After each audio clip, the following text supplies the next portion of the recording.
వెండి గొలుసు ధరిస్తే పిల్లలు తెలివిగా మారతారా? ప్రపంచంలో ప్రతి ఒక్కరూ భిన్నంగా ఉంటారు. పుట్టిన ప్రతి బిడ్డ కూడా అలానే. కొంతమంది పిల్లలు బాగా అభివృద్ధి చెందుతారు.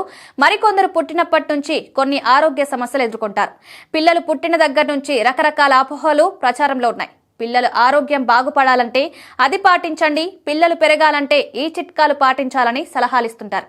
అయితే అందులో కొన్ని నిజాలుంటాయి, మరికొన్ని అపోహలుంటాయి.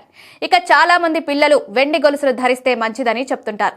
వెండి గొలుసుకు సంబంధించిన ఒక వీడియో ఇన్స్టాగ్రామ్ లో చక్కర్లు కొడుతోంది. ఆ వీడియోలో చిన్నారికి వెండి గొలుసు వేస్తే మంచిది, తెలివి పెరుగుతుందని చెప్పారు.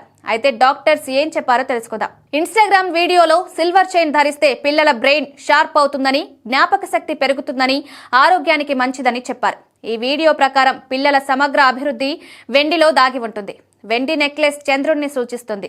దీన్ని ధరిస్తే పిల్లల తెలివితేటలు పెరుగుతాయని వీడియోలో పేర్కొన్నారు.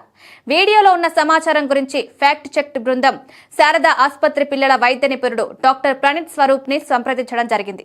ఇది అనేక సంప్రదాయాల్లో ఉన్న విశ్వాసం. వెండిని ధరిస్తే ప్రశాంత స్వభావం కలిగి ఉంటారని నమ్ముతారు. ఇది సెంటిమెంట్ గా చాలా మంది భావిస్తారు.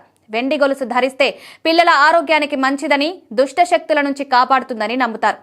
అయితే వెండి ఆభరణాలు ధరించడం వల్ల పిల్లలు తెలివిగా మారతారో అనడానికి ఎటువంటి శాస్త్రీయ ఆధారం లేదని డాక్టర్ తెలిపారు.